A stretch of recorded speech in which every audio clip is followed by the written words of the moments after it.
I found a love for me. Darling, just dive right in, follow my lead.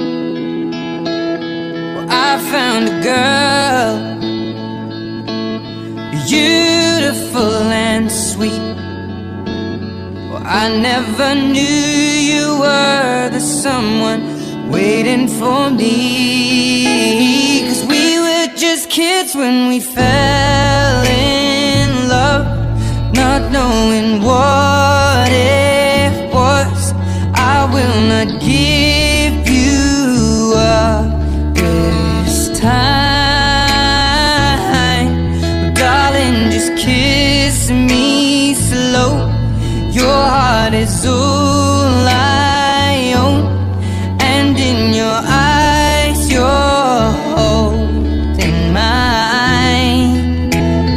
Baby, I'm dancing in the dark with you between my arms.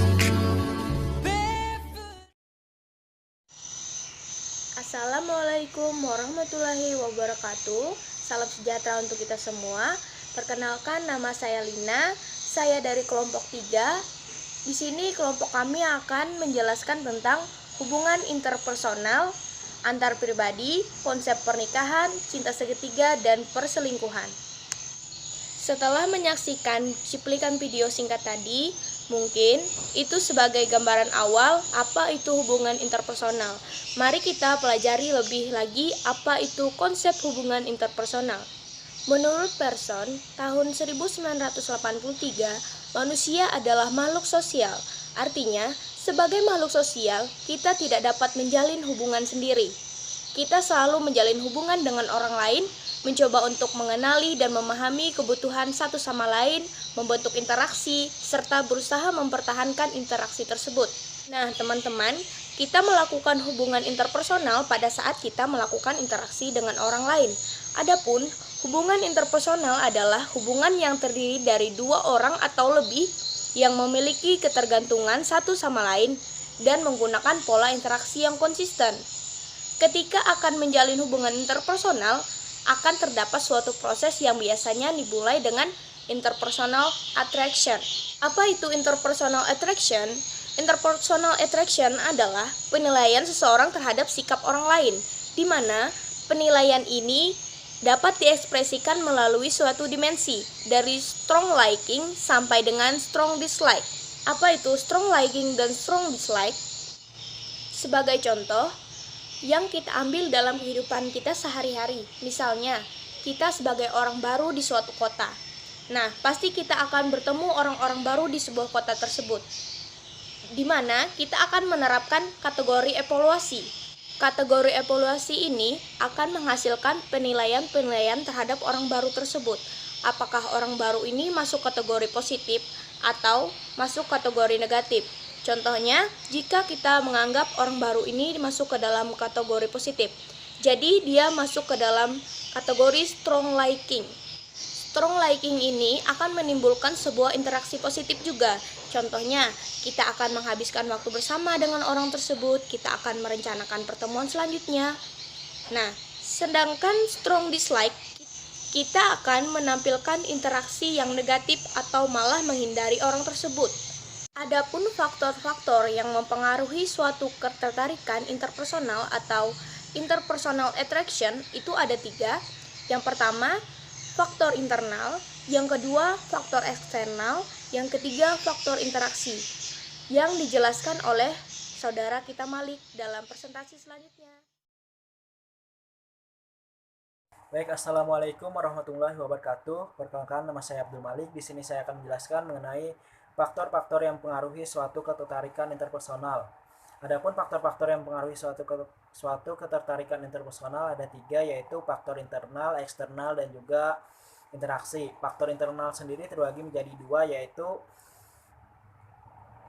kebutuhan berinteraksi dan juga pengaruh perasaan. Kebutuhan berinteraksi di sini maksudnya seorang yang memiliki kebutuhan untuk berinteraksi berusaha mencapai kepuasan terhadap kebutuhan ini agar disukai, diterima oleh orang lain, serta mereka cenderung untuk memilih bekerja sama dengan orang yang mementingkan keharmonisan dan kekompakan kelompok. Misal, dalam kebutuhan memperoleh pendidikan, kita tidak dapat belajar dan beraktivitas lainnya di sekolah jika tidak ada guru. Oleh sebab itu kita membutuhkan interaksi. Selanjutnya ada pengaruh perasaan. Dalam berbagai situasi sosial seperti perasaan humor. Perasaan humor digunakan secara umum untuk mencairkan suasana dan memfasilitasi interaksi pertemanan. Humor yang menghasilkan tawa dapat membuat kita lebih mudah berinteraksi, sekalipun dengan orang yang belum dikenal, sehingga kita lebih dapat berpikir lebih sehat dan berperilaku lebih baik. Jadi, kita akan lebih mudah berinteraksi dengan orang lain pada saat kondisi perasaan kita sedang senang, dibandingkan jika kondisi perasaan kita sedang negatif. Hal ini terjadi karena pada saat senang, kita lebih terbuka untuk melakukan komunikasi. Dan dari faktor eksternal ada daya tarik fisik.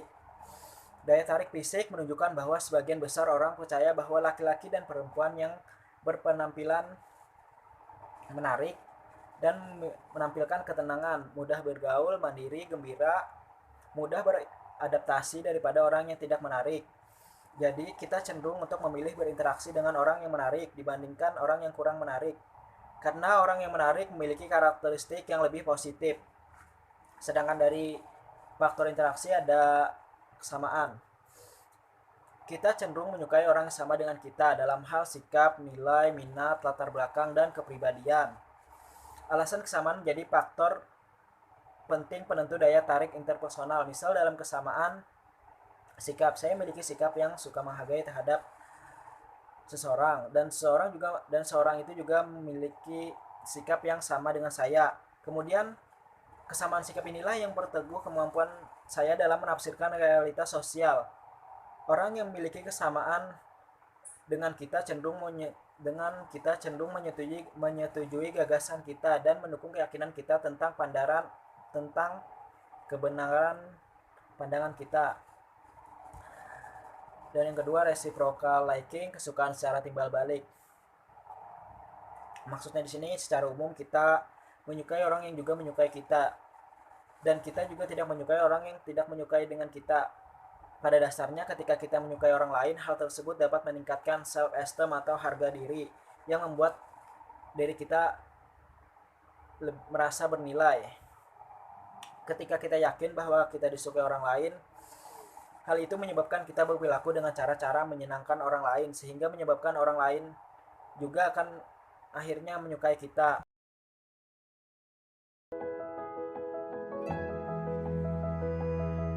Bicara tentang cinta, pasti tidak akan ada habisnya. Ada yang bilang cinta itu ibarat air. Kita bisa jatuh dan tenggelam di dalamnya, tapi kita tidak bisa hidup tanpanya. Ada juga yang bilang cinta itu kayak nungguin angkot. Nunggunya lama, pas datang ternyata udah penuh aja. Ada juga nih yang bilang, katanya cinta itu seperti koyok. Pertamanya anget, lama-kelamaan jadi dingin, pas dicabut sakit banget. Memang cinta bukan untuk dideskripsikan, tapi cinta untuk dirasakan. Lalu bagaimana kalau rasa cinta itu berubah? Awalnya mesra, sekarang lebih sering berkeluh kesah. Awalnya ngangenin, tapi kenapa sekarang malah jadi nyebelin? Awalnya tidak bisa hidup tanpa dia, tapi sekarang pengennya pisah aja. Ada apa dengan cinta? Jangan-jangan itu bukan cinta. Selanjutnya saya akan menjelaskan mengenai apa itu cinta. Menurut Steinberg, mengemukakan bahwa cinta memiliki 3 dimensi, yaitu hasrat, keintiman, dan juga komitmen. Hasrat sendiri, dimensi ini menekankan pada intensnya perasaan serta perasaan keterbangkitan yang muncul dari daya tarik fisik dan daya tarik seksual.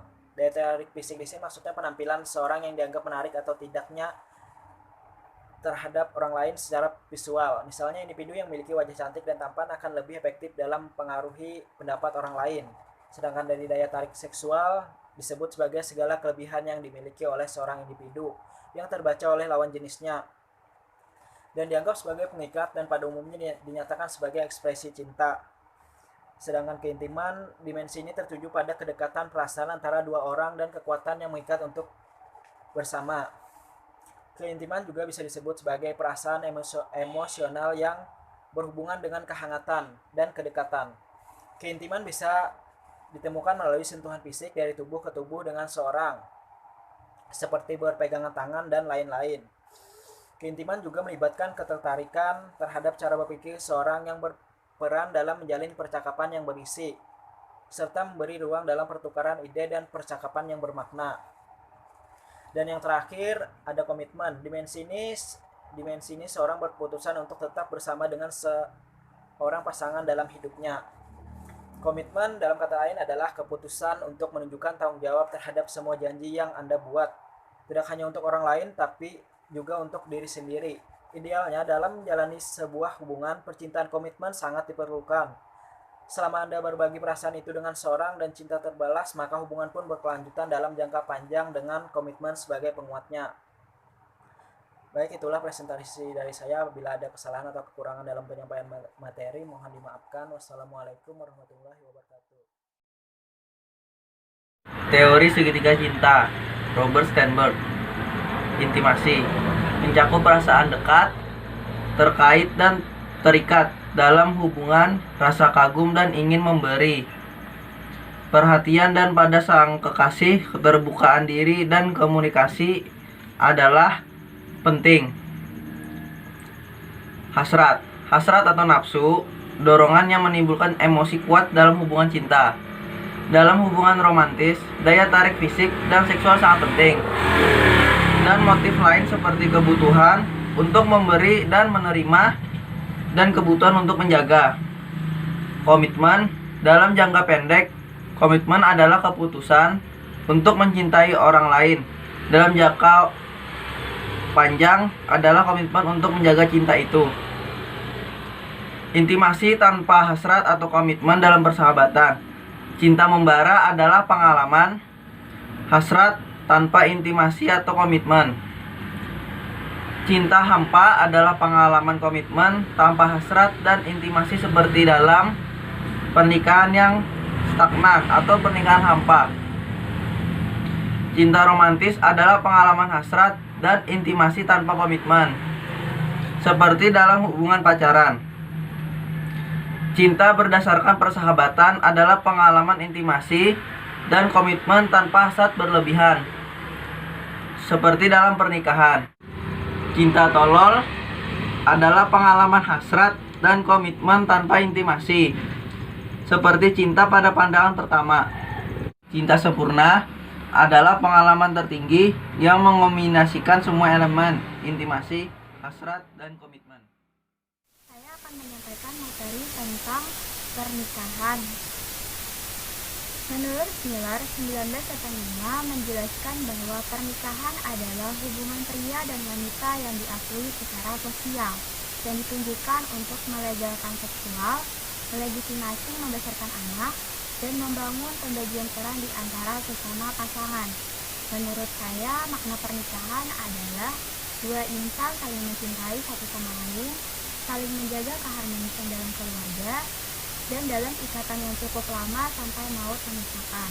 Rasa cinta itu diikat dalam ikatan ibadah yang kita kenal, yaitu pernikahan. Adapun hal yang perlu diperhatikan dalam pernikahan ada 3. Yang pertama yaitu kesiapan atau kematangan secara fisik. Kesiapan atau kematangan secara fisik ini sangat penting sekali bagi calon mempelai wanita dan pria. Yang pertama yaitu sudah memasuki dewasa. Bagi laki-laki yaitu sekitar umur 25 tahun dan bagi perempuan sekitar 20 tahun. Yang kedua yaitu memeriksa kesehatan. Hal ini sangat dianjurkan sekali bagi wanita. Yang kedua yaitu kematangan secara mental. Kematangan secara mental ini sangat penting sekali bagi calon pasangan yang ingin berumah tangga, yaitu harus sudah siap menjalankan peran sebagai suami dan istri, menjaga keutuhan rumah tangga yang baik, dan mampu mengasuh dan memberikan pendidikan yang baik bagi anak-anaknya kelak. Yang ketiga yaitu pematangan secara sosial. Maksudnya adalah tidak hanya erat dalam hubungan keluarga tetapi di luar hubungan keluarga. Misalnya dengan tetangga, masyarakat, dan lainnya. Yang kedua yaitu tentang perselingkuhan.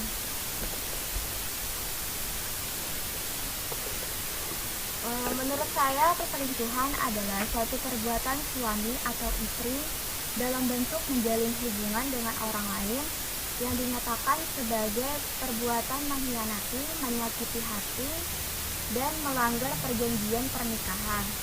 Menurut penelitian Hawari 2002 menyebutkan bahwa perselingkuhan yang terjadi di Jakarta 90% dilakukan oleh suami dan 10% dilakukan oleh istri.